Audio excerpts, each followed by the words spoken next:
Will, this 2000 Chrysler Grand Voyager with only 114,000 miles run after 8 years.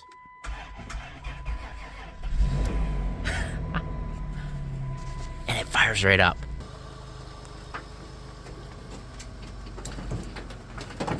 Oh, we're going. I can't stop it. Yeah, I've got the foot to the floor. There, it worked out.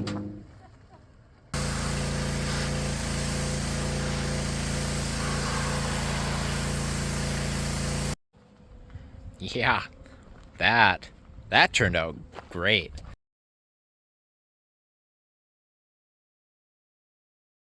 Today, it's going to be actually really nice today. So, I think we're going to do a few things here.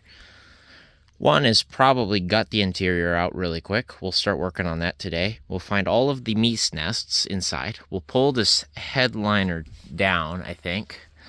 And that way we can come in here and we can fix this properly here, or at least silicone it really nicely on the inside. And then I got to decide what I want to do with this headliner. Like, it's like shot. So how's the foam? The foam is like still attached. So like if I like took all the fabric off and cleaned it, I might be able to re-glue. Well, no, because the problem is the fabric is supposed to come glued to the, or the foam comes with the fabric when you put headliners on, and then you glue it to the fiberglass. So that what's going to happen is it'll soak through the fabric and it won't work like I want it to. So I don't know. I think I'm just going to pin and needle it all up. But we'll see what we can do.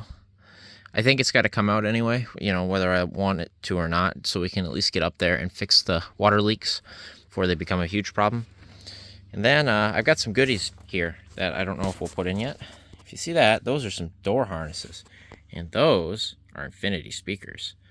So, you know, you catch my drift what we're doing here? So we pulled some infinity stuff. I unfortunately forgot to grab the radio, but I might have an infinity radio on hand. If not, I'll have to get it another day. But I was thinking we could at least try to retrofit the infinity system into this. If it's wired for it, we'll find out. I pulled those just on a whim. But I figure if it's an SC, it should be wired for infinity. So we can add the amps here, add the door speakers. I don't have the little tweeters for the back because they're always shot on whatever van I look at. But we can wire in some tweeters. That's no big deal. There's some like 4x4 little speakers, whatever those are, 2x2s. But the most important part to get the infinity system to activate is that little guy down there, the little green plug. You got to plug him in down below the dash. But that's bonus. That's bonus if we get into that. However, we got to clean this interior out. We got to gut it. We got to demousify it, destinkify it, demoldify it. You know, like that's supposed to be like this color. So get that all cleaned up, among other things. We'll see if we can make this decent. And I want to try to get it done today because I kind of want to drive it to work tomorrow. And that obviously relies on it not being torn in half. But, you know, so get all this junk out of here that's kind of accumulated in it. See what we can do about these seats, too. Pretty crusty looking. Sand them down, paint them something. I don't know what even if we just paint them black, anything looks better than that. So we got a lot of work ahead of us here. I'm going to get the hood on real quick, like I said. Get this all buttoned up. There, how about that? I think I got it pretty mint. Look at that body line. Even look at that one. And I had to mess around with this hood here, or this fender here, because it was pushed in, hitting it, so I bent this out. And while I was in there, I was able to get up in there, and I did my poor PDR job. So the paint's kind of screwed, and, you know, I've got a little... Because I was using, well, I'm using a driver. You're not supposed to use a point. I was trying to be careful about it, but no matter what I did, it kind of just made, you know, cracks in the paint. But here's the thing. Look at this. This is nothing compared to this. Remember that big dent? Now it's just a bunch of little dents. I think it was a visual improvement. We've improved the body line here. I think I could even come in with a hammer, and I could tap this down. I could improve this a little more. But the body lines are pretty good. Maybe just a hair more here, but this fender's messed up, so there's only so much you can do. This one is, that's perfect. Shuts, opens perfect. So we're looking good there. That's all back together. Nice. I'm going to stop right there. I got the gap pretty good. I got the fender kind of banged back into place and pulled up. It was actually pushed down, so I pulled the whole thing up. And we're lined up pretty flush, as flush as we can be with that. But it looks pretty good. Like I said, this side's pretty good too. And we're gonna leave it just like that. Nice. It's definitely improved. Definitely way improved. Yeah, that's a huge improvement, actually. See, it doesn't have to be perfect. It just has to be better. Well, so I got the impact out in a socket, and I was going to take the front seats out, right? Well, I zap the one bolt, and it starts to loosen, and then back and forth, then all of a sudden it spins free. I'm like, oh, great, it's going to be one of these days where I got to get a vice grip up here and work it back and forth, because it's a square bolt, and if you look here, that's held in there. I'm like, oh, it's spun. So I'm like, oh, great. So I went and got the PB blaster to spray it like I should have. And I get down here, and I'm getting ready to get down there and spray it, and I'm looking right here, and I'm like, that ain't right. I guess I don't need to spray it because it literally broke away from the seat. So I think that we might need a seat bottom. That's pretty bad. So I will spray the other bolts, and then I will try again. I guess we're needing a seat bottom. Nice.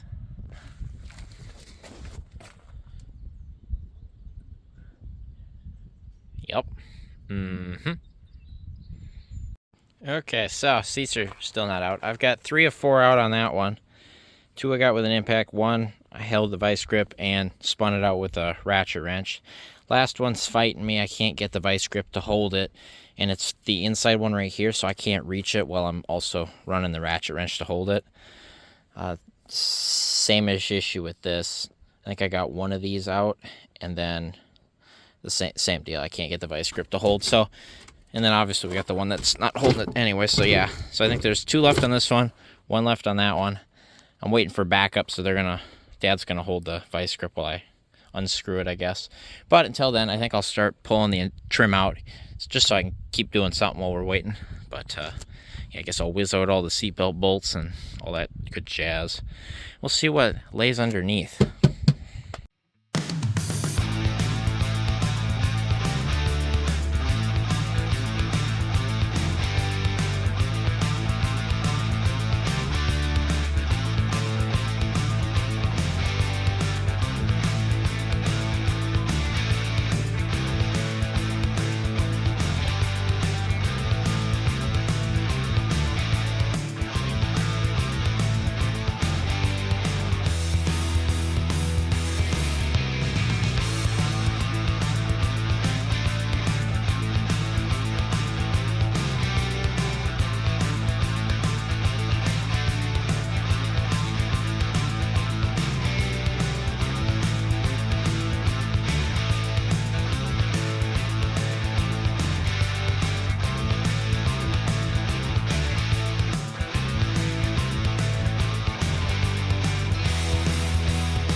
So we've removed the rear trim panels, and it is showing us a few things.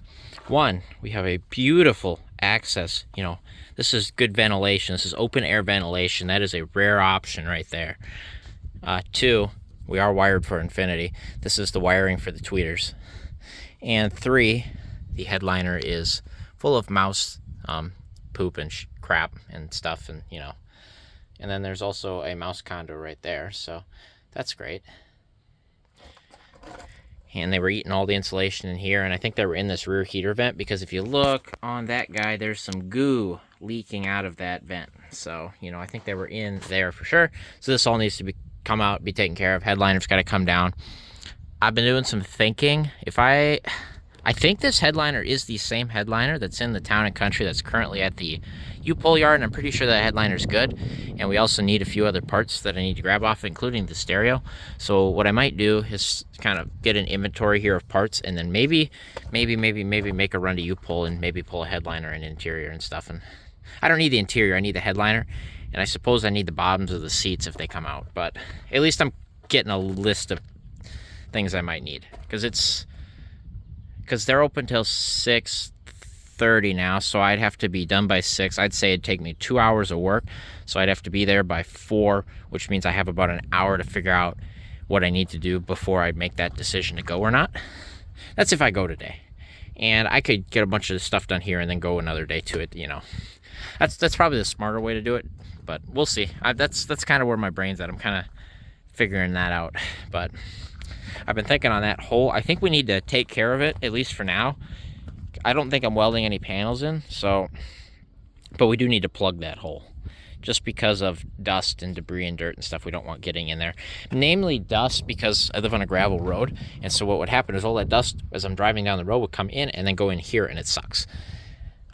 We'd like to plug that hole, and I'm thinking if she's getting license plate treatment.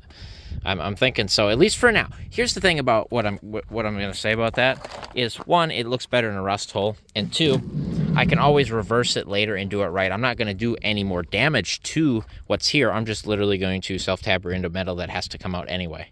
So that's what I figure. It will make it look a little better.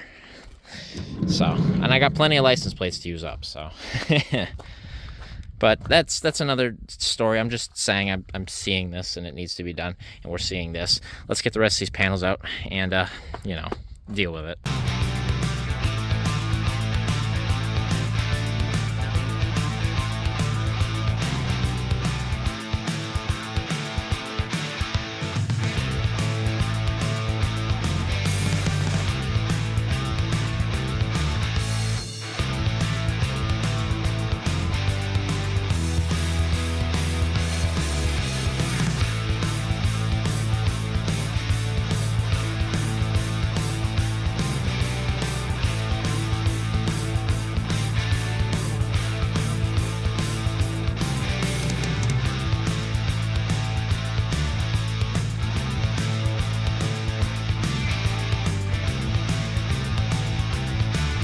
What a pain in the behind. But they're out. Definitely need new seat bottoms, especially that one. That one's rotted away. But we're probably going to find 2 new seat bottoms and replace them. This is wired for power seats, by the way. Just so we're clear. It's wired for power seats. But, all right. Interior's all out besides up here. And then the dash. Although, yeah, so we're looking, you know, we're looking, that's for sure. We're looking, right? You know, there's something going on here that's a little not great, but you know, but we're looking. So should be able to get these center pieces out, and then we'll be able to pull the carpet out once we pull the little kick panels out. Might as well pull that out too. Yeah, dash is gonna end up coming out of this thing. I just knew it. But we're there. We got all the stuff apart. I think what I'm gonna do is fully strip it down, get the full list of parts, be smart and, you know, reasonable with my time, and get a list, and then we'll go to U-Pull after work or something, because it's quicker to go there from work than it is from here. So, but yeah, and then we'll be able to, with this nice lovely weather we've got here, I think we'll get the carpet out, pull the backing off, we'll get this thing soaped down, pressure washed, you know, get it ready. I don't know if I have enough matting or mat backing, like house carpet mat backing for it. I might have to get a roll from Home Depot or something. I've had that roll for like 5, 6, 7 years. And I'm finally almost out of it, I think. But can't wait to see how expensive it is now compared to what it was, because it wasn't very expensive before. So, whatever. Get these out, get the carpet out, start working on up there, I think. Removing all the Mies houses and stuff, and you know.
There it is, it's out.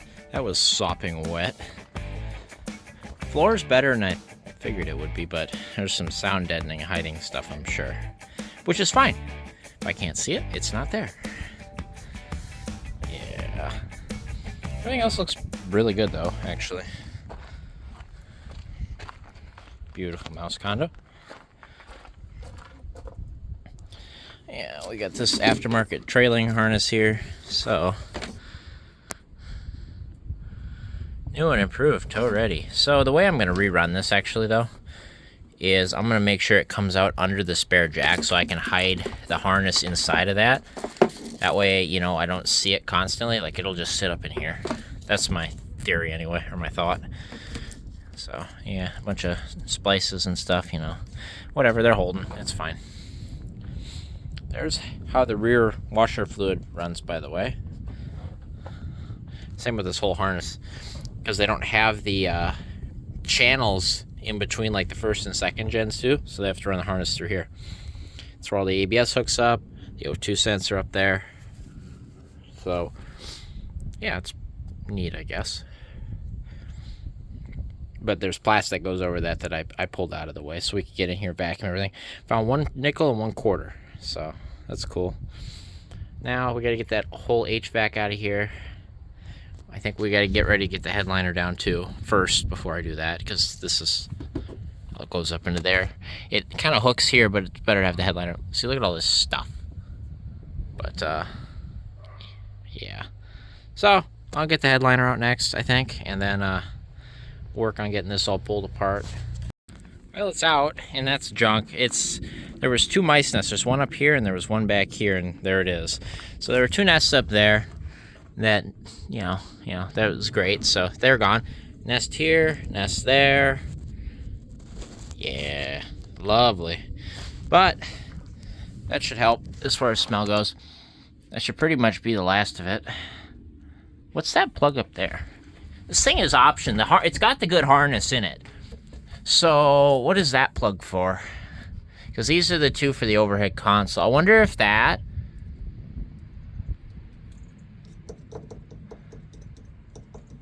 What would that be for? Maybe some of it would be for the auto-dimming mirror. And then maybe some of like the... like memory seat buttons or something, or there's the garage door opener. That could be some of that too in that plug. I'm not sure. Yeah, this has got the good harness in it for sure. Love that factory blue tape right there. That's nice. Yeah, a bunch of it. Yeah, I'm looking at the harness though, and I'm looking for damage, and I don't see any. So they weren't chewing on the harness, which is good, at least for what I've found so far. Harness looks good, I think, and everything did work, so yeah, I think we're all right as far as that goes. But yeah, that headliner is junk. Junk. You can see moisture was up here above it. Oh yeah, speaking of, where are the roof rails? Right there. Those right there. So when we get this vent down, I wonder what we can do about that. Might just silicone them up. At the very least, we'll silicone them up, but yeah, see, they were like glued in place, and what has happened is the metal is rotted around it and the glue is loosened up, so they don't hold anymore. Yeah. Or maybe we could just get some vice grips on them. We could unbolt them, and then we could take something and put new bolts in and through bolt it. I don't know. We'll see. But we can fix it now, is what I'm saying. Otherwise, seals all look in good shape. Going across the windows, that's not usually the case when I tear things like this apart. That one's hanging down, but that's no problem. Window seals all look good, door seals look fine. Yeah, get all this. This is all the, sound deadening rubber that they put over these holes that has fallen down. Meese have gone through. Yeah, like right there, there's some more. You're just better off just getting it out of here so we can get down in here. Yeah. Great. It's left to one of the sound mats. They turn those into nests. Yeah, see, like this? This is all turned into one giant nest they use for their nesting material. So we'll just remove them. think we'd have to take it out through here, and yeah. Here you go. Don't do that. That's gross. Now I'm gonna go lick all my fingers, right? Yep, that's what I want to do. But yeah, they turn this into nesting material. It's perfect nesting material. All the hidden bags. I mean, what? Sound deadening, right? Hey, look, a view to the outside. Great. Yeah. There we go. Now we can kind of see in here. Nice. Very nice. Yep. So those are deleted. Great. Anyway, I think we're pretty well tore apart now. As far as the only thing left in here is a dash. So yeah, and the HVAC. So I'll start tearing out this rear HVAC. A little bit of rot in the floor right there. Uh-oh. Oh. A lot of bit of rot in the floor right there. Uh-oh. Uh-oh. Uh-oh.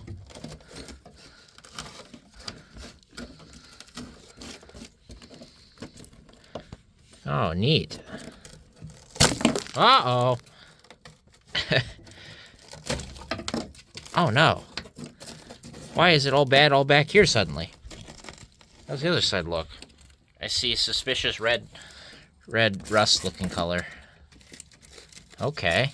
Interesting. Seems like it's kind of solid. This is an external plate around where the heater core lines go through, but might have to address that in some way. Yeah, is it? Yeah, it's crunchy under the sound deadening too. Or whatever this matting is right here, yeah. Yep. Uh-oh. Yeah, that's gonna blow out. Alright, might want to get a hammer through here and start banging on some of this. Neat. What you got going on back there? Okay. Next.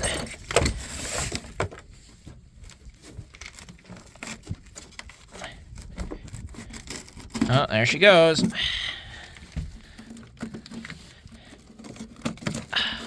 Alright. Oh, look. Water. Huh. Wonder why this rotted out.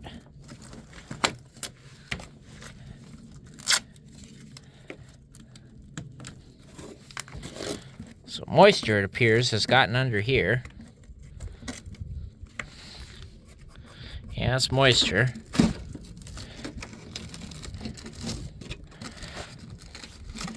You know, for as low mile of a van this is, it is such a rust bucket.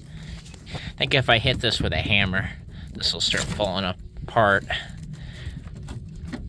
It's like it's following the edge of this, whatever support rail is under here.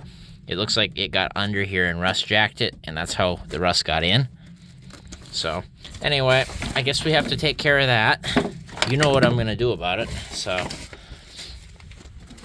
Isn't that neat? I don't know, could I figure that out from looking under here? Oh. Oh.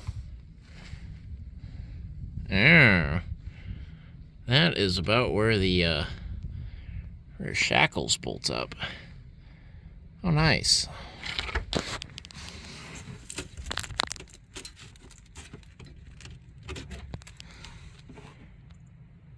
Yeah, good. That's a good sign. Okay.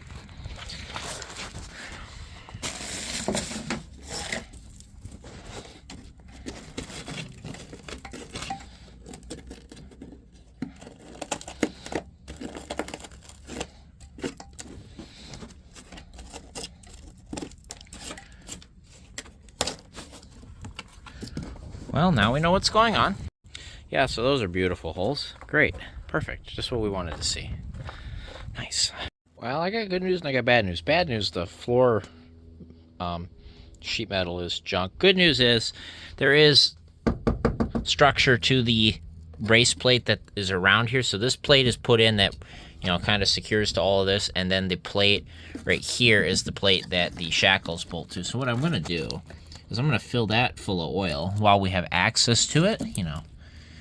And I'm gonna cut around this metal and kind of get the cancer off of most of the floor pan here. And we're gonna put sheet metal of equal thickness back in. So same deal. Actually, this side ended up being the worst side on the driver's side. This side ended up being better in quotes. But it's still the same deal. I'm gonna get in here. I'll be able to spray in there and just fill that cavity. And we'll just kind of patch over it, I guess, right? Make it so it don't, leak moisture up in. That's the idea. As usual, make it better than it was for now. This van's got a lot of cancer in it. But, hey, if we can keep her on the road for a few more years, I'd say it's worth it, right? And it'll let this drivetrain prove itself for, let's say down the road, it becomes bad, something blows out. Good drivetrain you can donate into another vehicle. That's for sure. Because otherwise, if this van had sat, Chrysler would have got it as it sat, and it would have been completely wasted. But, like I said, this isn't too far gone. It's just rusty. Yep. Suppose we'll take the hammer up front here. Hopefully we don't blow any holes up here.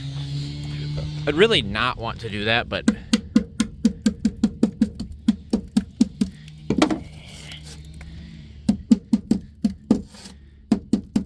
yeah, gotta get that out of here. Oh, I see stuff coming out the bottom. Uh-oh. Just opening up. Maybe.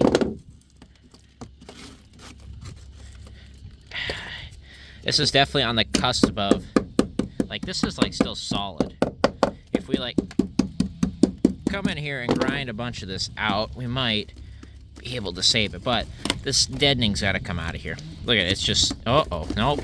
There it is. There's a hole. So we got to get this deadening out of here. Be able to get under here at the metal. Great. Yeah.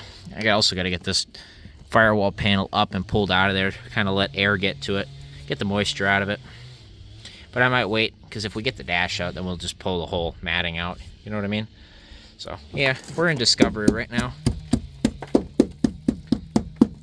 Yeah, nice. But the good thing about it being wet and rusty is the deadening doesn't stick anymore. It's also all brittle and old. So, come on, out of here, factory sound deadening. Go away. All the structure. I'm removing the structure from the floor right now. I don't think it's going to be that bad. I think that's going to be the worst spot right here. So, come over here. I got a feeling we're about to do the same thing. Yep. Oh, there's a hole.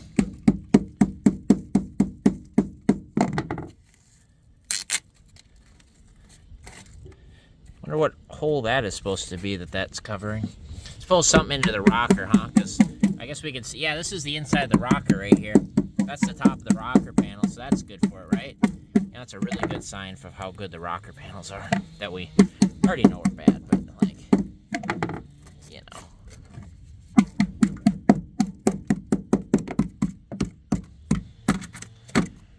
Nice.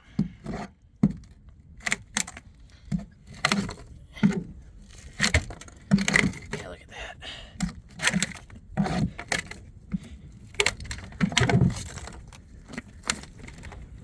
That's not so bad up there. Good. That's a little crunchy right there. But it's wet. I can feel it. This deadening it's wet. So we'll try to keep it in one piece, and by that I mean leave it alone until the dash is out. But we do got to pull this dash. I'm sure we want to go through it anyway. Yeah, there's no way there ain't mice up there. Yeah, you can see where they're in here. There's a nest. So I think we do got to start working on that. But now we got an idea that we definitely need to do some patchwork. That's for sure. She's mint.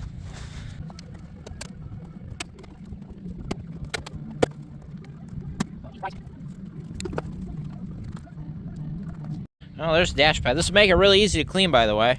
Makes it really easy to clean. So, one thing I wanted to look at quick here while we had this out is none of these lights work. So, what I wanted to see is if the bulbs were all blown out in them. And it doesn't appear to be immediately.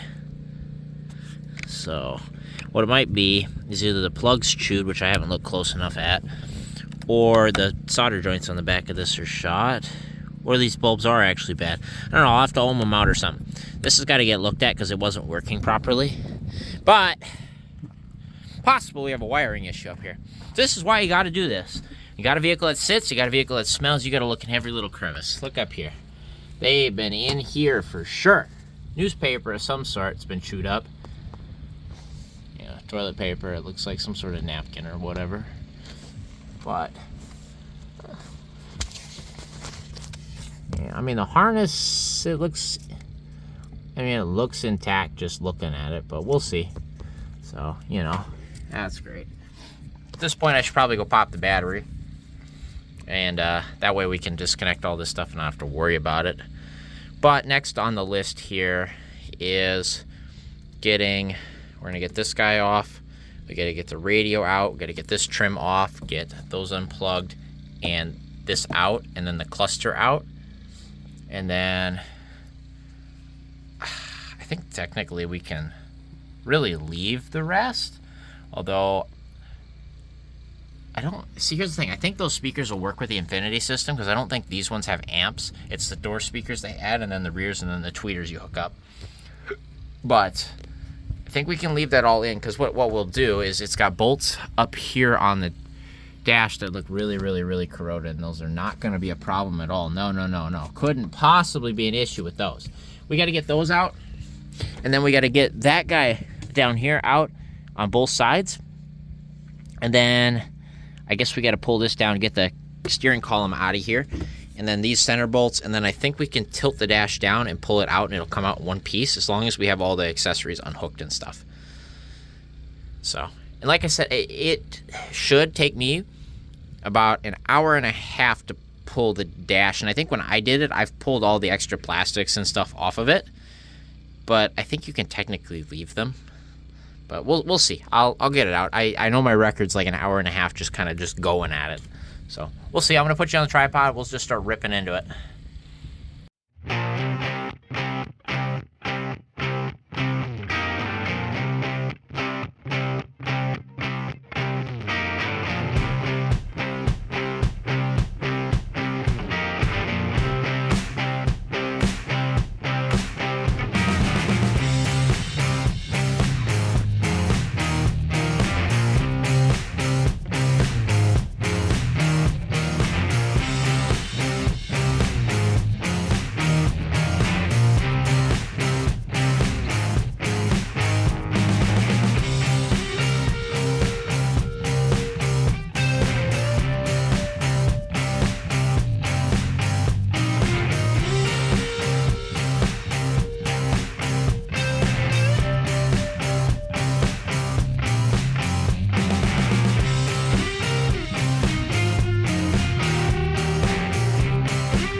Well, I gotta check the film footage to see how much the time was, but I was pretty close to an hour and a half, I'd say. Definitely wasn't much more, if anything. But it's all out, dash is all out. And I'm kicking myself here, because if you guys remember, now, I don't know how to edit properly, so I can't do the whole black and white flashback of, maybe I'll figure it out by now, but remember when I said this morning? As it turns out, he did not have the recording of what he said before. Truly, there's nothing that I need to work on here that would, I should, I also noticed I forgot to screw these in, so that's good. But, remember how I said this morning specifically, there's nothing else I need to maintain back there or do anything while I'm in there, so I'll just put it all back together. Yeah, right. You dumbass. There's 4 nuts on the back of the firewall on the outside that require that to pull the heater motor or heater HVAC box out. So, yeah, I've been sitting here staring, trying to talk myself out of doing it. Like, I just put 12 volts to the fan, I'll make sure there's no nest in there, blah, blah, blah, blah. No, it's coming out. It's coming out, I'm going to look at it. I don't think there's actually a nest in it, believe it or not. There was just all this crap up on top here where they've been in here. I don't think there's actually a nest in the, but we'll find out. So I gotta pull the hood back off that I got so perfectly aligned, and, pull the wiper cowling back off, which I guess I forgot some screws anyway, so that's okay. Yeah, I forgot just that one for some reason. I don't know why, but anyway, we'll pull it back apart. We'll get them all off. I got the wipers aligned perfect. I got everything set just right too. So I'll get a permanent marker out. I'll try and mark everything again. We'll see where we're at. Now that I got the hood right where I want it to, with this fender and everything dealt with, I'm yapping. Let's get this all back off. Let's get that heater core box out of there. Well, looky there. I win. After a long struggle, I have got it out. If I find a mouse nest in there, it was definitely worth it. If I find nothing in there, it was definitely worth it anyway. So, just so we know, we can look at the heater core. Now we know what everything will look like. But I don't know if I've ever gone over pulling a HVAC box out of a 3rd gen on video here. I've done it a few times, but I don't think I've ever had the opportunity to do it on video for y'all. So, I guess, obviously, you got to get the dash out, which you guys saw in time-lapse. It's not terrible to do. It's just effort. Obviously, you got to get all the plastic trims that all come off, get the steering wheel out of the way, which is down there. And what I like to do is I like to E-tape it so you can't spin and break the clock spring. So, that's cool.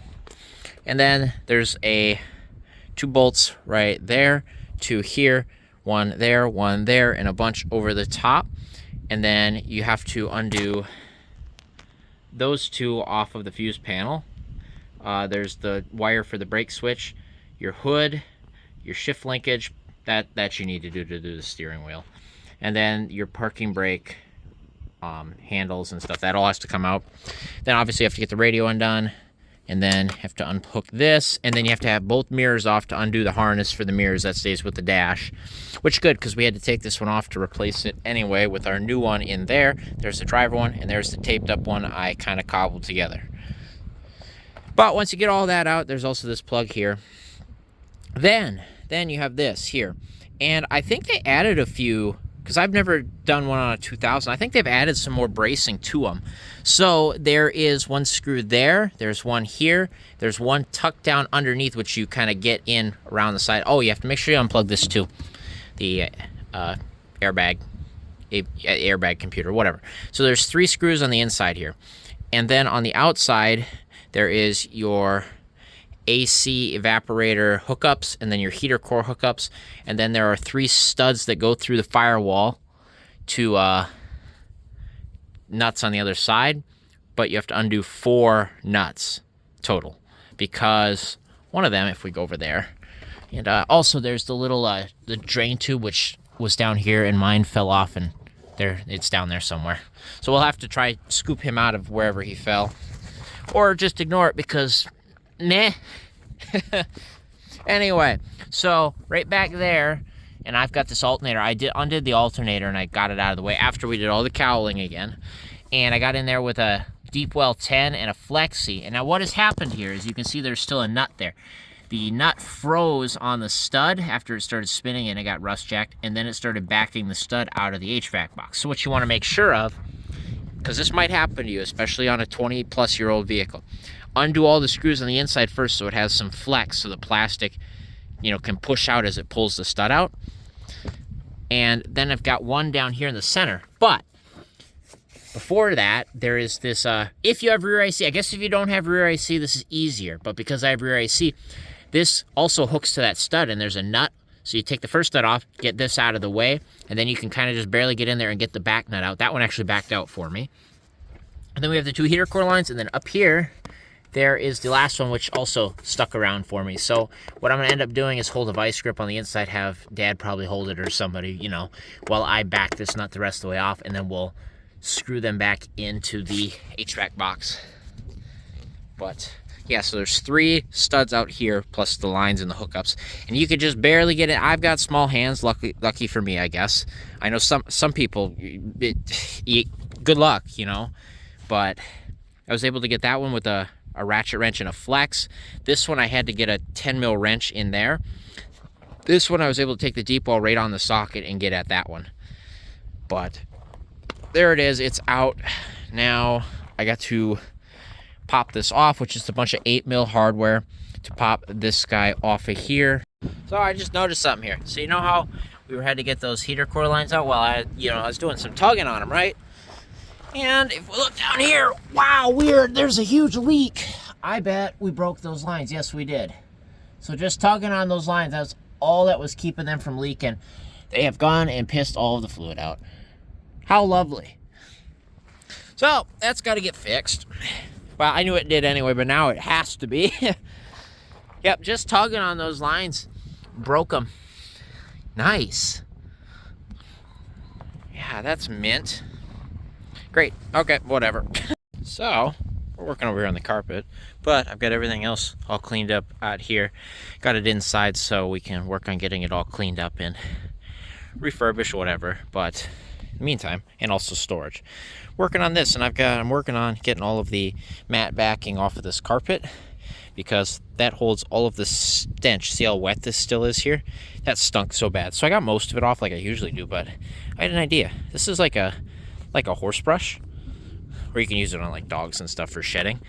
This works amazing for this, by the way. You gotta keep getting this out of it, but this works amazing for doing this, actually. So that's all the extra I've got off after I pulled it off with my hands. So yeah, thanks. But yeah, this will get all of this, because the more of this you get off, the less you're gonna hold those old stenches and stuff. And then I can pressure wash this carpet and really get all of the crap out of it. Because what happens when you pressure wash, you leave this on here, it just absorbs everything. You don't want that. Or like when people go, that's kind of, it's one of my pet peeves is when people detail and they try to get smells out. You'll never get the smells out unless you get rid of this crap. And then, like I said, like I always do, is I take Home Depot house carpet matting and I glue it onto here with headliner adhesive. And it works just the same. And it doesn't stink. So, anyway, I'm going to work at this, get all this off. It also lets all this dry out, by the way. So, we'll get this dried out. We'll get this all off here. And eventually here sometime, hopefully this week, we'll get this carpet pressure washed, extracted, cleaned, whatever you want to do. And we'll save this carpet, because carpet kits are like $400. And the van is worth $100. And I paid 7 times that. So, you know, don't need no carpet kit. Don't need no carpet kit. So, I'm gonna look at that. And there is the entire interior out of a 2000 Chrysler Grand Voyager sitting in my basement. Obviously being heavily guarded by armed security guards. Isn't that right? Lots of armed security guards. They all like to smell all this stuff. So, yeah, we got everything here. Evaporator, heater core, which means I tore the HVAC box apart. Believe it or not, there was no mice nests in the HVAC box. I suspected there wasn't, just because of how well it blew air through it. There was some debris and stuff, and like, you know, dirt and grime, natural like stuff that gets into HVAC boxes. I think I'm gonna replace the evaporator just because they do go bad and it has dirt caked in it pretty bad. But the heater core looks great. From the factory, they messed up the foam, as you can see, but we'll just ignore that. Heater core looks fantastic, so that's okay. This all looks good. I just knocked all the debris out of it. It's good to go. It should be fine to put back together. Otherwise, we got all the goodies and stuff. Everything's in here. So we'll get everything scrubbed down. I even got the carpet in here after I got all the matte backing off. This part's got to dry out, but I mean, it doesn't have to, but it's currently drying out. That's got to get pressure washed, extracted, get all the stuff out of the carpet. And then all this stuff's got to get cleaned. The steering wheel's got to get scrubbed real well. Same with the dash. The dash is like heavily. What are you doing? You little snoops. All of you. All of you. Anyway, that's got to get cleaned up really well. Probably blow through all the heater vents and stuff. All this stuff's got to get out of it. Otherwise, it looks pretty good. Everything looks decent. That's got to get scrubbed, but that's going to come out really nice, I think. Hey! They're all curious. They're being curious cats, right? But yes, it's all in here now. So now I gotta go to U-Pull. I gotta get the headliner for sure, because our headliner was chewed through up above the fabric, and not to mention it was shot. But that 98 Town and Country, I'm gonna double check the footage, but that should be the perfect headliner for it. It should be the exact same headliner, which is great. And otherwise, we got to repair the rust on the floors, get everything cleaned out, scrubbed down, and then we can get the headliner in, we can get the carpet in, and then we can put all the interior back in. Dash is clean, everything's been scrubbed, deodorized, and we should have a nice clean interior that doesn't stink and is free of meese. So, yeah, isn't that right? Isn't that right, honey? Right? Yeah, you. Yeah, hi. So, yeah, we got our work cut out for us here. What I did notice, though, is despite having the champagne-colored interior, it had the, silver fern-styled headliner and accessories on the headliner. So, that was interesting. But, Alright, I'm going to leave it at that. Next time you see me, I think we'll be working on that or pulling parts that you pull. One of the two. The next day. Alright, we're back out of U-Pull today, and we're on this, what is this, a 98 Town and Country LXI, and we're getting ready to pull some parts. So, we gotta get the radio that I forgot to grab last time. Luckily, it's still here. Since then, I think the only thing that's missing is somebody pulled this mirror, and then cut them, plugs, and then left them. They're right there, so, quick removal, I guess, right? So, we gotta get that radio, for sure. We're going for the visors. We're going for the headliner, actually, too. So this is a really nice headliner, and mine actually is like really, really, really shot, and the mice chewed through the whole headliner, so I couldn't even reuse the, molding if I wanted to. But this one's really, really nice. I think the only difference is this has got the full rear handles and everything on it, whereas mine's only got the vents. That should be fine. I think to get the lights to work, we'll just have to take the pigtail and wire from this to that on both sides. If they don't work, it's not a big deal, as long as the vents hook up, which should be the same. So we'll get that, and then I think I'm going to see how this wires, because if that's plug and play like I was thinking it might be, we'll get the auto-dimming mirror, because obviously. Otherwise, I just noticed that there's some aftermarket switch here on this. What do you think that's for? I don't know. Otherwise, yeah, I got all this stuff out of here for now, all the stuff out of the way anyway. And we're just going to start pulling trim out. I didn't bring any tools today because I was thinking about doing it tomorrow, but then I was thinking about it because today's Tuesday. Yesterday we pulled everything apart. And I was like, I'll do it Wednesday because it's warmer. But then I was like, wait, no, I want the Wednesday to work on my van. So then I used today, which is actually, it's pretty nice. It's only 40, but there's no wind. It's sunny out. I'm going to use today instead to get this, and then I can work tomorrow. That's the theory. So I had to stop at Harbor Freight and refill my tools. I had some, but not much. I had to buy sockets and screwdrivers and this, but I had these two kits, so we should have everything else in nips and stuff. Oh, and I grabbed this because ours is not working right, so I grabbed it just in case. We'll see what they charge me for it. I don't know, they've been a little more stingy lately, at least the one guy, but we'll see. It is what it is. It's not a big deal. It's not like they're, well, no, they were mischarging and I had to correct, but that's, how it goes sometimes, I guess. Anyway, I'm not gonna waste time. It's the afternoon. It's 4 o'clock. I've got till 6:30 is when the doors close. So ideally, we'll be ready by 6. It shouldn't take me that long. We'll pull all this out, and we'll go from there. Well, we're all done. Figured I'd give you a good look. I kind of trashed this vehicle as is usual. Everything's all in here, but you know, it's all tore apart. A little bit of work, but we got it all there. Got it weighed down. It's a little windy, but I got something there to hold it. We should be okay. It's a really nice headliner. I think the only thing I gotta mention is if you add the headliner with the rear lights, cut it right here. It all comes back and goes to one splice there, so it's one single harness, and then they all splice right there. And then see these metal brackets, you gotta grab those brackets. And the little screw inserts for the inside, I grabbed them all. They just come out with a screwdriver. And then that blue plug is definitely the auto dimming mirror, so we're gonna get auto dimming mirror. So I got the harness, got the mirror and everything. Nice. Let's just see how much my wallet hurts now.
That's pretty good so far. There's the couple rust stains and then whatever that red stuff they spilt, I can't get out, but heck, it's one color again.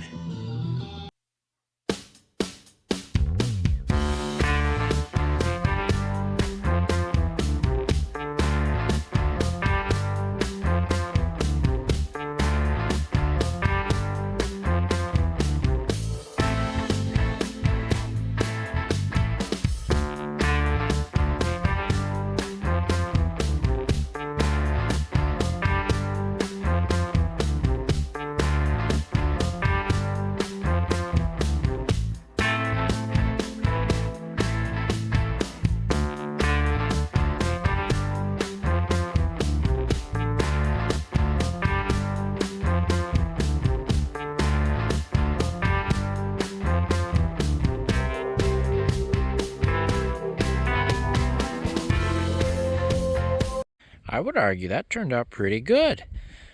Definitely got all of the stuff out of it. It got to the point where the water was running clear out of it with the pressure washer. Obviously we have that, but most of that's covered by a seat, so it doesn't really matter. We have that, but that's covered by a bench seat, so that doesn't matter. We have, this is probably the only visible stain, essentially, would be that one. And that's not that bad considering the rest of the carpet's really good. So that should smell a lot better. It looks a lot better. It is a lot better. Those floor mats were black. They're the correct color now. A little bit of that orange staining on there. I don't know what it is. It's got to be rust. See, like it's rust where the seats were, and then there must have been, I don't know, the seat must have got wet or something, rusted and parts fell. I don't know, or something was sitting on it. I don't remember what was in the van. There was a bunch of stuff in here, so I don't remember quite. But they look really, really good. Yeah, that turned out nice. So what I'm going to do, I'm going to get some sawhorses out here, and I'm going to put it on the sawhorses and let it air out for a couple days. Let it air dry. It's not going to freeze tonight. Not that it really matters, but it's going to be 50s and 60s and sunny for the rest of the week. So that should be dry for the weekend to put new carpet backing on it. Then it can go back in once we do the floor repairs soon. That should be tomorrow, I think. Okay, so it's really warm out today. Carpet's all dry over there. And now what we need to do is we need to clean out the interior of this van and fix the rust on the floors. Also got to pull this heater box out. We got to pull this channel off up here so we can repair the loose roof rack. And yeah, that's it, I suppose. We got to get the interior ready to put the interior back in. So I'm going to get the vacuum out. I'm going to kind of vacuum all the loose rust around these holes so we can look at repairing them. Obviously, I'm going to knock some more rust out. I think cut some more rust. And then I got to go find some patches and some seam sealer or like liquid nails or whatever I have. And we'll get to patching these holes, I think. All right. Okay, so I've got all of the HVAC stuff out of the way, at least the upper vents. And I wanted to go in and change these brackets out while I was thinking about it, or I'd forget. And then it'd be harder to do. So, our headliner had these vents up here and here. But in the rear, we only had the top vent. We did not have the handle or the dome lights or anything. We had a center dome light instead, which is this plug right here. Now, our new headliner is an LXI headliner that has quad dome lights on the sides and not a center. So we need to swap these brackets, which were for mounting it had a hook, like a single hook instead of that mess. So this is the bracket that would sit just like this, and the hook would bolt to there, as you can see with these two. But now we need to replace the bracket with this bracket to anchor that guy to. So that piece goes, and it's marked left and right, as I grabbed the wrong one. That piece lines up here, so this one will line up, and then you see we have an open hole and an open hole. So this one's not going to be used. So we can remove that with this flathead right here. Should just be able to get in here and pop him as I, kind of show you guys. Bad habit of doing that. Come on, I'm doing this one-handed for you guys, so bear with me. There it goes. It's down there. So we remove this, and we can reuse this one. And all we got to do is pop him into the other hole, which I think is this one. Now, that's why I guess we also got spares sitting on the old brackets, so that's actually nice. So technically, you have enough for the swap. It requires the same amount. I didn't realize that.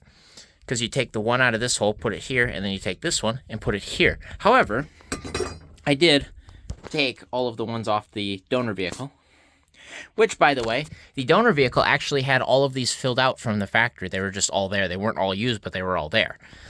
So I guess we'll save these brackets just in case. You never know. And I'll reuse those instead. So I was getting ready to showcase another very important part of this upgrade that we're doing, and I botched it. So this is the auto-dimming mirror, which is very cool as I flash myself in the eyes, and probably you too. And the way this works is it's a mirror, it's powered, it's got a photo sensor right there, and a junkyard marking right there. That's a great spot for them to have put that. I just realized I'll have to clean that off because that's visible from the outside. Anyway, I went and I screwed this in, and then I was working on getting this cable track. So it comes in 3 pieces. You've got your wire harness, which plugs in right there, which is great. We had the plug, we're wired for it.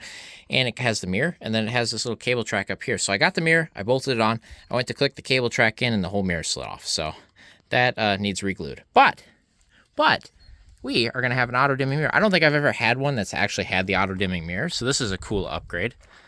And it's pretty simple. As long as you're wired for it, there it is. And I bet you'd be able to do this without pulling the headliner. All you gotta do is you pull the overhead console, and I bet you could fish your arm up in there and plug it in, and then fish the harness out.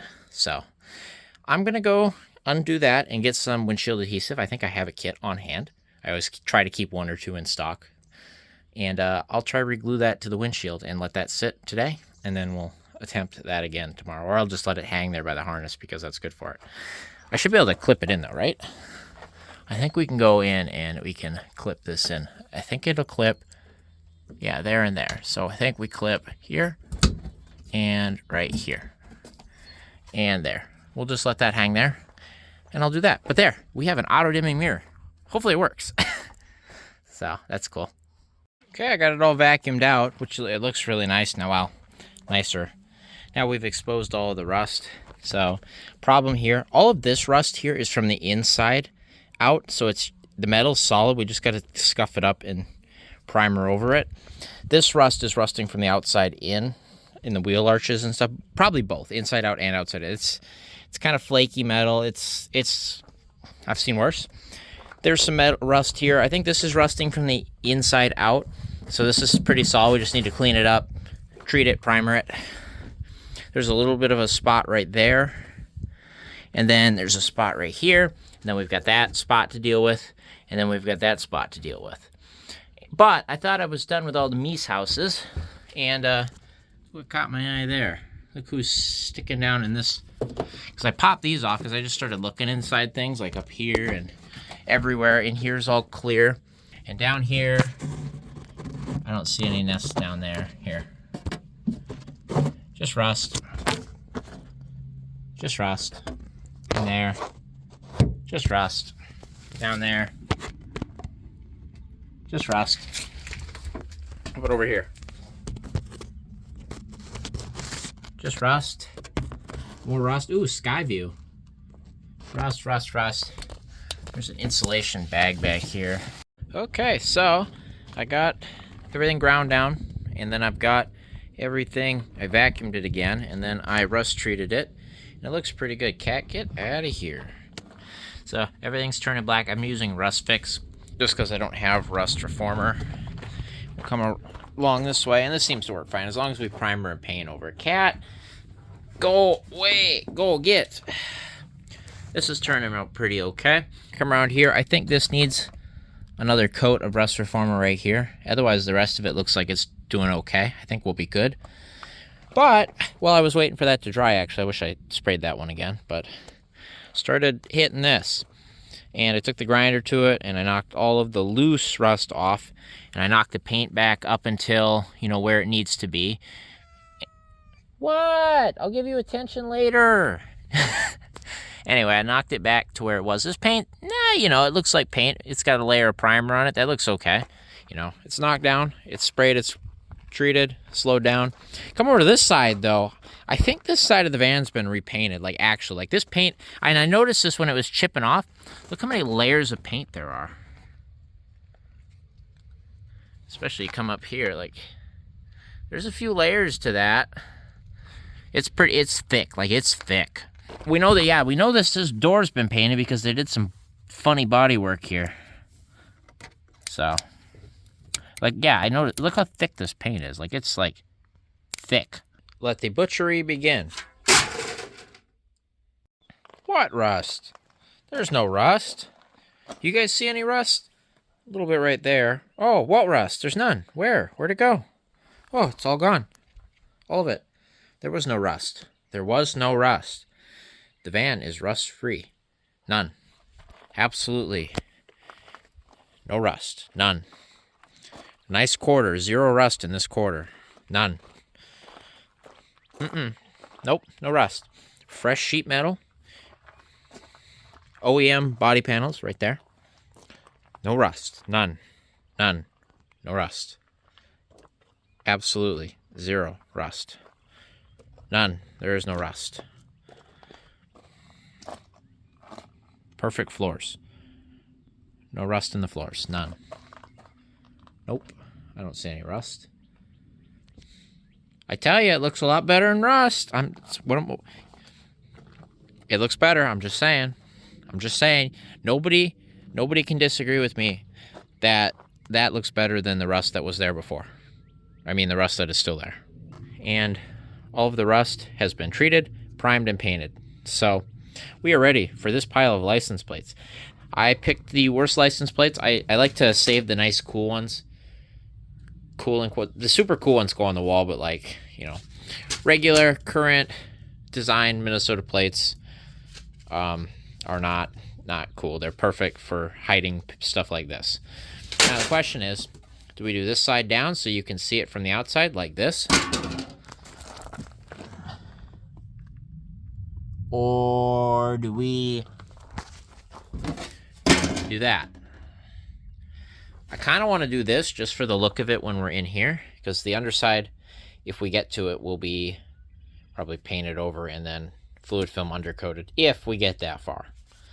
So I'm thinking we just do this because it'll look cooler for you guys when we do it.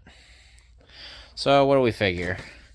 We need one like that, and then I figure something like that, and then probably like this much to finish that corner off, and that's that corner. Now over here, I figure we'll go something like that. We'll go something like that, and obviously cut this one off and use him to patch up the rest. Okay, next. I believe a couple of these plates are off of this. That plate is off of this van. There's 2 sets of plates that came in this van. They're in this pile. They will get used with the vehicle. Figure. That one's done. And I think we just got over there.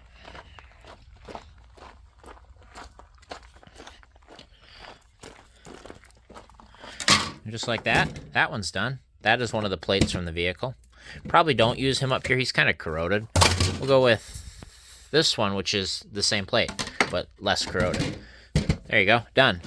Now, I think over here, and there's some holes there. We'll take this and we'll fold it in half and we'll put it up against that. And whatever spare we got left to patch, we'll patch that hole with. And that leaves us all of these. This one seems like a good one to go like that. So I want to do it. I got to cut that off, but I want to cover all of the black paint. So we'll stay around the tape and we'll do something like that. So I'm thinking we could put one right there. But before we do that, we have to build this. So we need to get some plates and we need to like fold them so we can build this arch. But we'll end up with something like that, and like that. You know, something like that, I think. And then eventually, but not now, maybe something like that. You know, or do we do 2 like this? That might work better because then we'll be able to fold them. And it gives a little variety there. Same deal over here, albeit slightly less advanced. So like one there, and one there. Okay, well, looks like we're gonna use 3 or 2.5, 4, 5, 6, 7 plates to do the floors in here. I want to get the liquid nails, get the self-tappers, get the tin snips, and we're gonna screw those in, and the floor will be fixed. First patch is all done. There we go. All right, new floor pans are all welded in. All 4 corners up there. Looking good. Looking good. Right about here, I had to load a new roll of wire feed in the welder. And then somewhere a little bit after that right here, the welder actually went bad, or I mean the silicone gun. And I had to replace that as well. And then We welded in those, and obviously these were done earlier. And there are no more holes in the floor. It's brand new floor pans. Nah, it actually turned out okay. Not too bad.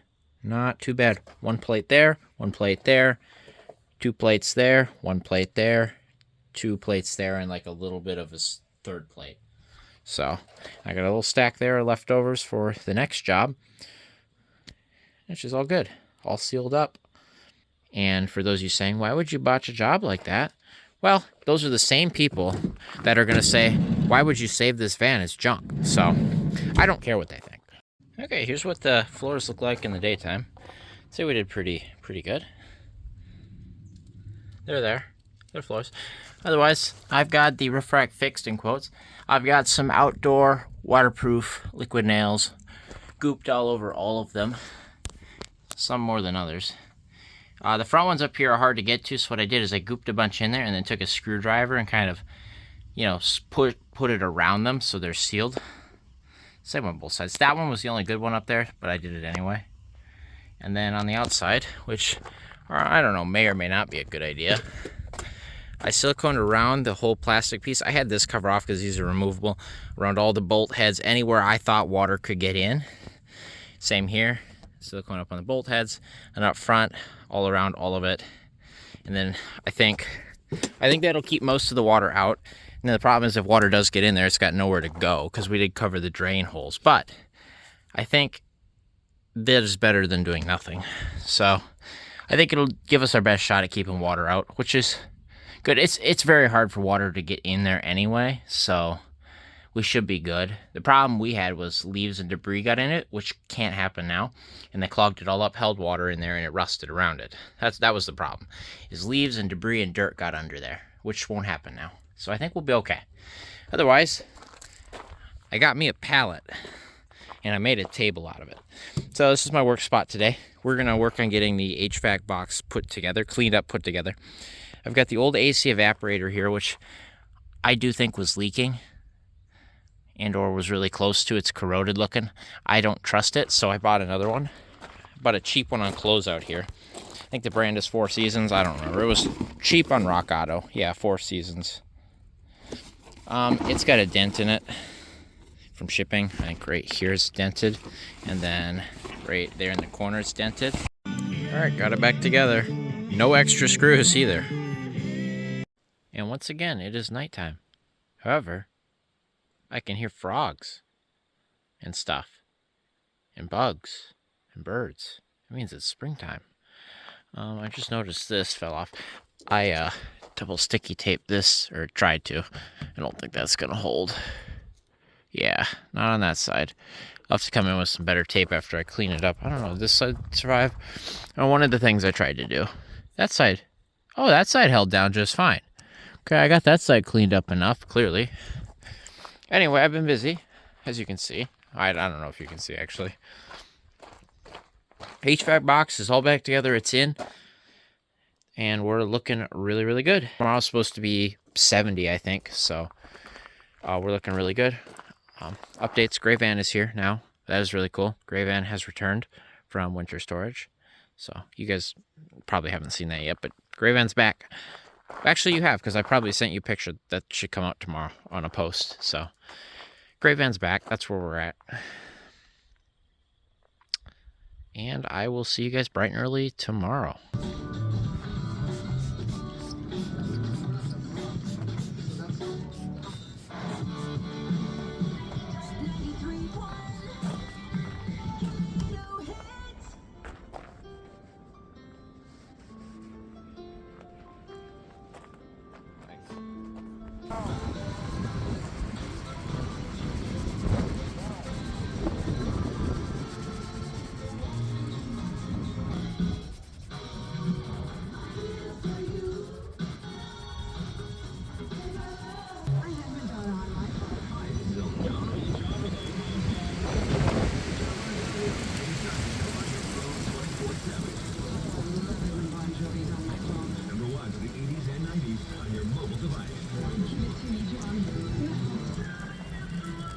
Download the Kato Kids app today and take us wherever you go.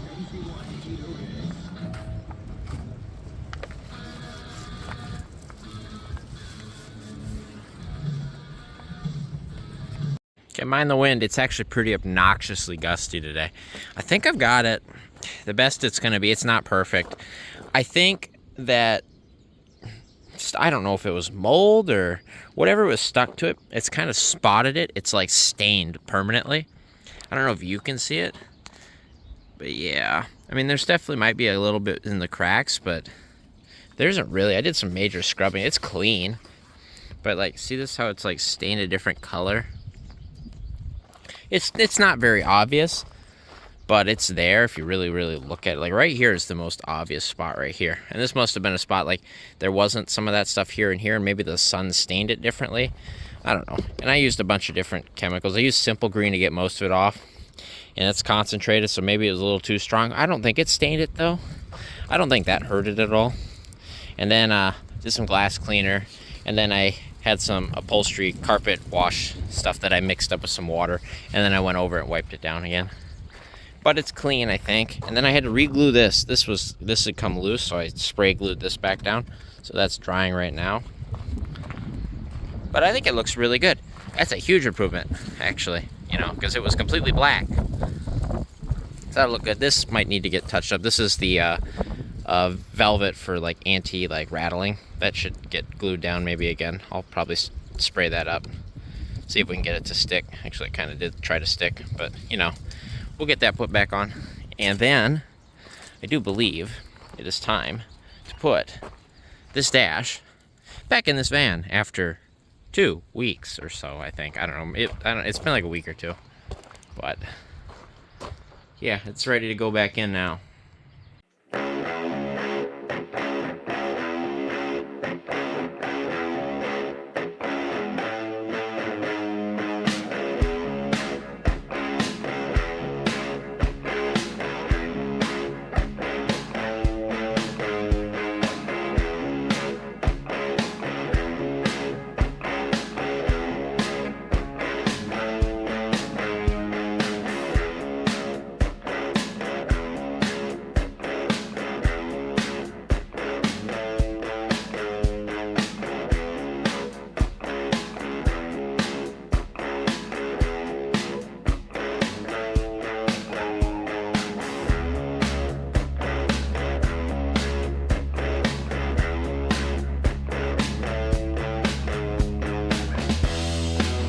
Alright, dash is back in. Looks pretty good sitting in here.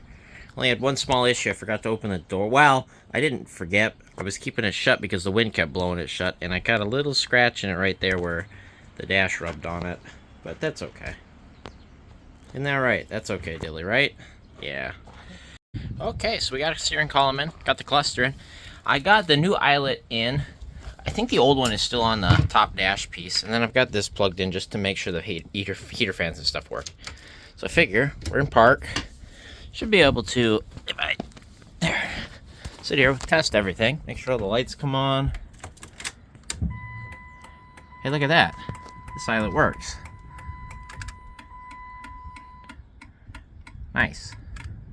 I think every light came on. 114.056. Gauges didn't work. We're going to do this one more time so I can really look at all the bulbs.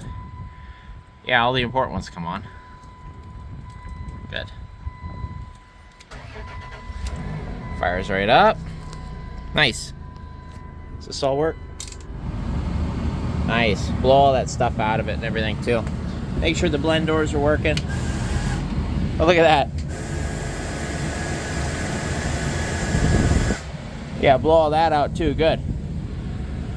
So we should be able to set that to defrost.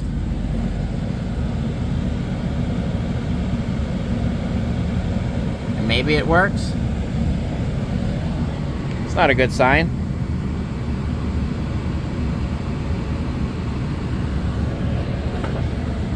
Okay, we're coming out of floor. Not getting much defrost flow. Go exclusively to floor vent. Okay. Go to here.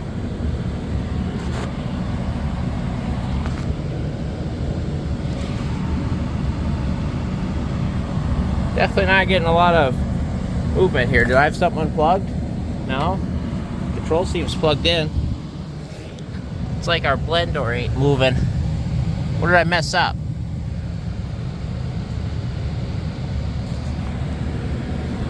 Might have to try calibrate that and see what's going on. Should go hot to cold? Oh, there we go. Now we're getting flow.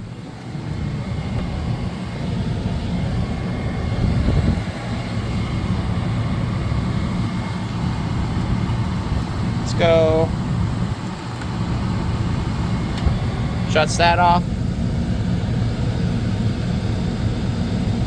Something ain't quite right. I'll have to calibrate that. But that's all working, which is good. So I'll try calibrate that quick, which you have to hold I think it's, I'll have to look up. There's this, you gotta turn this all the way to one way, and there's a certain set of buttons you gotta click and it'll calibrate this. We'll have to do that. Hey, next thing I'm gonna do is I'm gonna plug in this new stereo here, so I'll be right back and we'll see if that stereo works. Definitely heard it click power when I powered it up, so let's see what happens. 1201.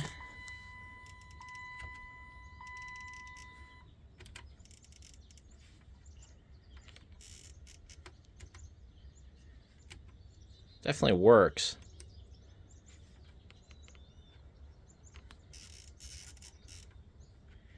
I don't got any sound though. Got that one. I know what I need to do there. I'll explain here in a second. But there we go. Okay, so what it is here is I looked at the old speaker here and I'm looking at the pins. And the power coming in is on the two center pins. However, on the Infinity speaker, we've got signal on the two outer pins. So I'm not sure. This has got 4 plugs going into this plug.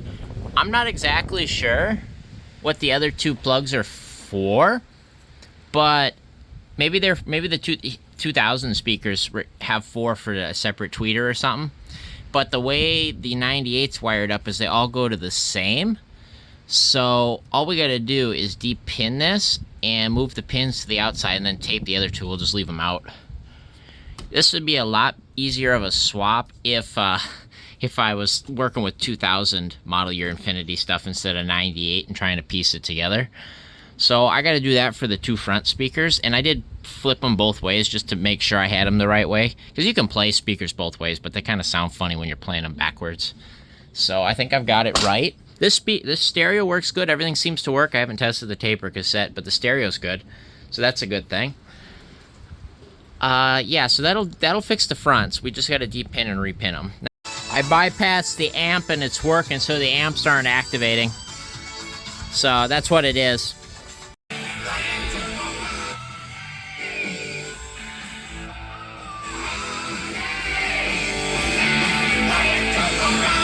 Okay, so you know what it was? We hooked up the little ground amplifier, whatever, turn on guy down there. That guy was in. Everything was in. What did I forget? I forgot the relay. There's a relay number 11 there you need to have in there to turn on the amps. So once you have that in this guy, your amps come on. Sure enough, we had amps, so I hooked up the door wire harnesses, verified that we had power going to these speakers. So we do. And then the rears, what I did is I did have them wired wrong, so they wouldn't have worked anyway. So it's probably a good thing we started looking at them. What do you want, Cat? What? Here's our speaker wires coming in. It's going to be this yellow brown and then this brown blue, and then the 2 colors you just gotta, Cat, go away, go away, go away, go away, go away, go away. What I did is, here is the original speakers from the front dash, non-Infinity. I hooked them up as tweeters is what I did, and that seems to verify that works, and it actually sounds really good because this is kind of your bass and then you got your tweeter here is the way that works with this system. Now if you hook directly to these speakers, they sound like a normal speaker, but hooked to the amps you get a lot more bass to them, and then you got your tweeters to get the high range. I think that's how it's working. So I did that on both sides. These speakers work good. The front left ended up being blown, and then I literally just blew out the front right. So, and that was after I just hooked up a front left in Infinity from like a 2nd gen, and that speaker works good. So now I got to go through these 2 right here and replace that one. That sucks. So I paid for those speakers. So I guess I get a warranty on them. So I should bring them back to U-Pull tomorrow and get my money back. Smart. because we actually figured it out within the 30-day time period. So I'll get my money back for those 2 speakers, and I'm going to figure out which of these 2 is the best one, and we'll wire these up. And to be honest, I'm probably going to cut the pigtails off and just splice them in. What do you think you're doing up there, huh? Oh, now you're getting down. Oh, you don't like the wind. All right, Green Bean, the old 97, is doing us a favor today. I had this spare switch here that says light switches are bad out of 97 LE Green Bean. So I'm assuming they're finicky when I flip them on and off, if I had to guess. I did keep it for one reason or other, and I just didn't want to pull the other one out of the plastic assembly. I just wanted to leave it there, so I found this one. Looks like you could put a light bulb in there and something might glow. See that right there? Interesting. Anyway, proof of concept here. We got 1, we got 2, we got 3, and we got 4. We got all of the dome lights. So I got the new harness all wired in. So what a guy could have done is, if he had the ability to pull that seat at the yard, you could have just pulled this whole harness, because it plugs in right here and goes up, and you just pull all of it out, and then it would have been plug and play. But I didn't have the carpet out. I didn't have the seats out. I didn't do that, so I cut it up here at this splice. Man, I tell you, that table, great idea. It's full. It's full of stuff. And then I've got this all buttoned up here nicely. It's all wrapped back together. Good to go. So, and I got most of the stuff cleaned out here. It's going to have to get vacuumed again as I've knocked stuff around. But we're looking decent. What's the over-under on this working? So this hasn't kicked on yet, but something I do notice, look down here, I'd have a loose plug. See that?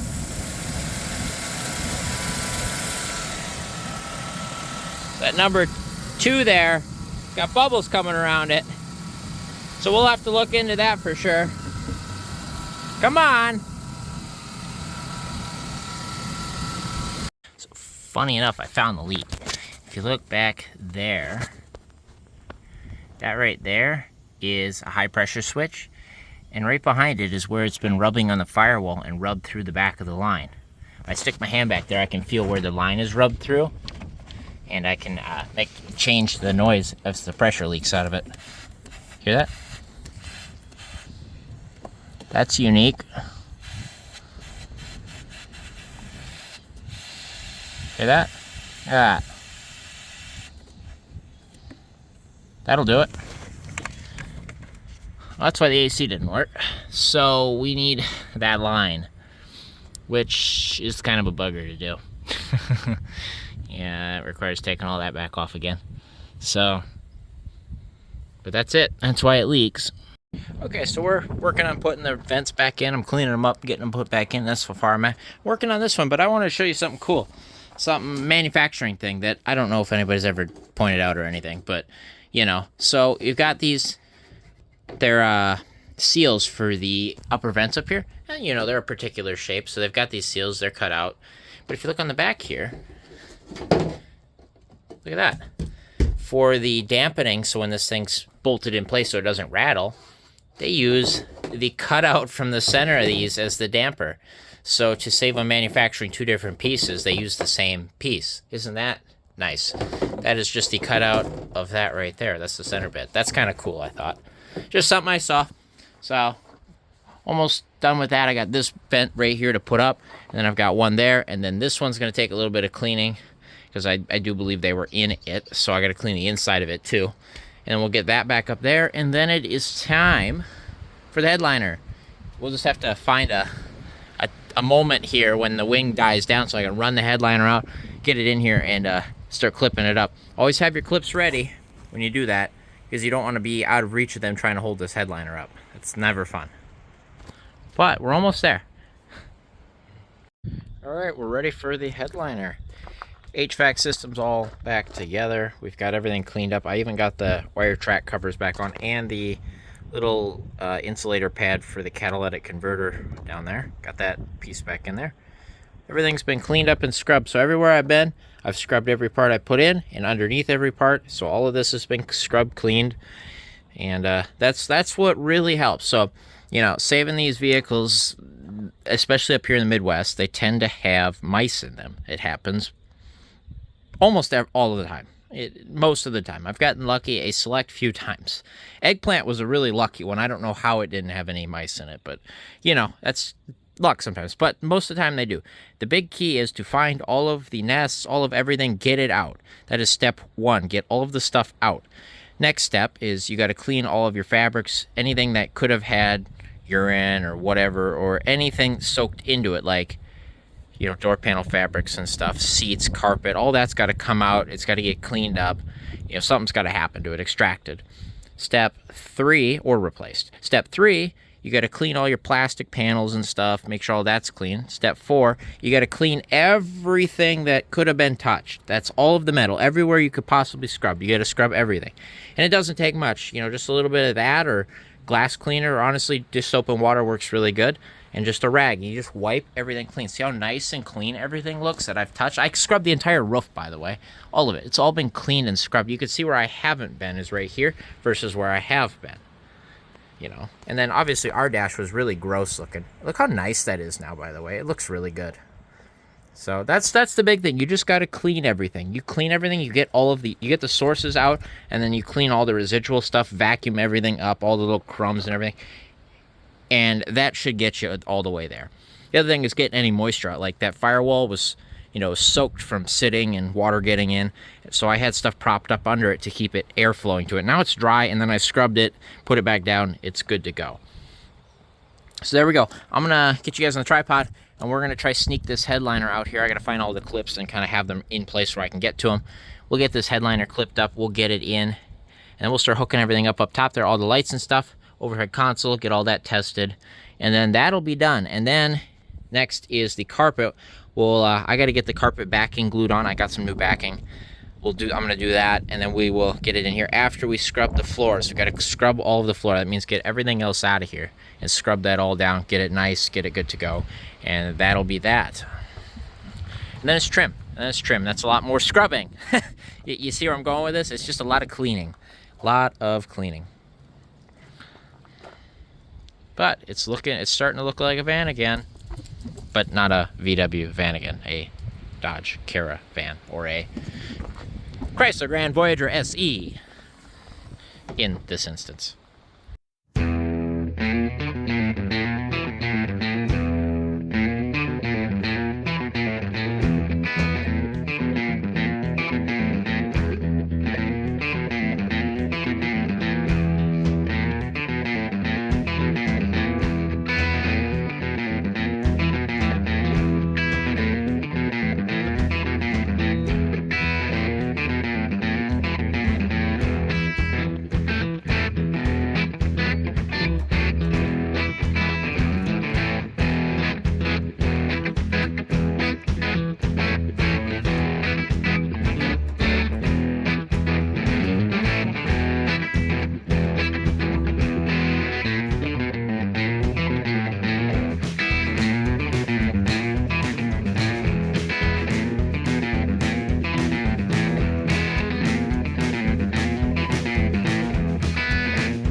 Well, look at that. A pro tip, don't do this when it's windy out, because I don't know if you caught it, but it started to get windy again. And just as I was getting it in there, and I kind of had to panic, kind of throw it in here. So you see all my extra, and do this with clean hands, by the way. Always wash your hands before you do headliner work or fabric work. You can see the indents in the foam where I had to press my hands everywhere. And then I panicked. I told myself I got to have those clips ready. And I was going to set the headliner and grab the clips, and then it got windy and I couldn't grab the clips. And anyway, I got it. It's fine. So I got it up in there, got it clipped in, started there first. And then you go around on one side, you tuck them all up above the fabric or the trim or the whatever seal, the window seals. And then slide the headliner over, tuck it up on this side. Just be careful about folding it. It's all in, clips are in, back clips in. And then I've got the visors all up there. They hold everything as far as up front goes. There's 3 screws I got to do around the overhead console, but I'm going to go grab the overhead console, clean it up, get that ready to go, plug back in, and then I'm going to go ahead, clean these up, and put these all in. But look at that. Remember how bad the headliner was before? And then it was all mouse eaten above it. So there's another huge smell gone, by the way. Look at that. Look at that. Upgraded LXI headliner. Nice. I think that headliner cost me like 11 bucks too, by the way. It's just a matter of pulling it. And look at that, she's all done. Look at that. Headliner looks good. That looks really good, actually. Proof of concept here. Notice all the lights, they're all on. Nice. Someone might be making this easy for me. So, 3rd gen bottoms are out of the, what do I want to say? Not available. There's the one that's rusty. The power seat one in the Chrysler Town & Country is not going to work. But 4th gen manual seat bottoms are the same. So I'm still gonna look for the right color, but I think we'll grab these just in case we don't find another one. I'm gonna grab these first. They look good. They're not rusty. Hopefully they come out.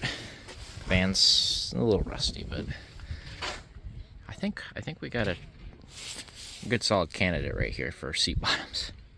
So we just got back from U-Pull a little bit ago, and I scored some goodies. Not this tire, I've had this tire, but we scored ourselves a spare tire carrier that should replace that rotten one right there. Because well, he don't work so good. Just saying. Anyway, we got that, and then we also got some other goodies. Look at that. We got 2 struts, and they are CarQuest brand, so you know they're really good. They're pretty well brand new. They were on that 98 Town & Country. And then we also got these seat bottoms. These are off of 4th gen, but the seat bottoms on a 3rd and a 4th gen are the same, and this was my best option. Somebody had already taken the seats off of them, so I literally just had to unbolt them, and I only had one that fought me where I had to put a vice grip there, and I still got it, because these are better than the 3rd gen design, and I had access to be able to get it like straight up on it, which is really nice, because somebody took the seats out for me. They're the wrong color, but I can repaint them later, and they're not rusty, and they'll hold the seats in. And I paid, and I got that rear AC line. So right here is where it was rubbed through on the firewall on my line. This line took me an hour and a half to get out. So that sucked a lot, especially because of the rear AC, but that wasn't so bad. So you have to undo that. Then you got to get it out from a clip halfway up, and then this feeds up. But the problem is, here, and I might be able to show you, it's going to be a nightmare because I actually have to be nice to everything on this side because, you know, I need everything to go back together when I'm done properly. You have to take literally everything out to get at it. Here. So, there's that line buried way down there. So I pulled the bumper down on the van, and I pulled the bracket off here so I could get really easy access to the dryer. And then I got that line off, and then have to take the wiper cowling off, have to pull the alternator forward, then you unbolt it from there, get the high pressure or low pressure out of the way, have to undo that bracket so you could fold it over. I undid it from the compressor as well, fold it over. That's no big deal. We'll put new O-rings in it. Then it gets fun. Got to undo all of these electrical, undo the trans plug, all of these plugs. You got to pull this harness out of the way. Then you got to get the motor mount out. So you got to hold the motor up, get this motor mount unbolted, get it out of here. And then you still got to fight to just barely clear it out of that corner with this side of the way so you can pull it forward as you go up and out. And it is just, it's in there good. So I got to be careful. I can't cut any of the vacuum lines, can't cut any electrical. Got to be careful with this, can't bend anything super bad. Got to make sure the bumper all comes off. That's okay. We'll go in there, we'll replace this motor mount while we do it. I don't know, whatever else needs replacing while we're in here. I win. The back 3 came out just fine, as they always do. It's the front 3 came out fine, as they always do. It's the back 2 that always fight when you got any sort of rust. So these 3 have threads that are, are just welded in a part of this whole bracket. They're there. They come out no problem. These Chrysler decided clip nuts is all you need for here, is clip nuts. And what happens is clip nuts rust away. As you can see, here's the front side of one clip nut, here's the front side of the other, and around here somewhere there are the back side. So what I did, or what I managed to do, is I got these three out, started these, snapped the clip nuts off, and then with these three out, you're able to pry on this to kind of tension it so it can bind the back side of the clip nut. And after a lot of fighting, I was able to get them both to break off and back out. So that's good. I got them out, so I got to go find 2 new clip nuts to put in place with the bolts I got from the junkyard, because those bolts are they were pretty rotten too. I got them out with a 6.13, you know, on my 1/2-inch impact with a 1/2-inch to 3/8 adapter, and then a 3/8 6-point socket. You know, that's what you want to run on your impact. That'll never break. Nope, just fine. Anyway, we got them out. I'll keep that hardware for a rainy day. You know, even the ones that are stripped out. Actually, I probably won't. I'll probably throw those. They're hot. Actually, I don't know why I'm touching them. But I'm gonna get the other one in now, and then that'll be that. Put the spare tire up, and we're good to go. All right, look at that. Got ourselves full-size spare tire. Had to do a lot of digging to find those clip nuts I had, but I knew I had them, so there we go. And that is going to do it for this episode on, I think we're going to call it Blondie, the 2000 Chrysler Grand Voyager SC. That was a name suggested by one of you that I just so happen to like the most. So, next episode, we're going to put this van back together. As far as the interior goes, we're going to address a few other issues, and we're going to get this van back on the road. So I will see you guys here again next week on MN Mopar Minivan. Make sure you like and subscribe, or else, and I will see y'all next time.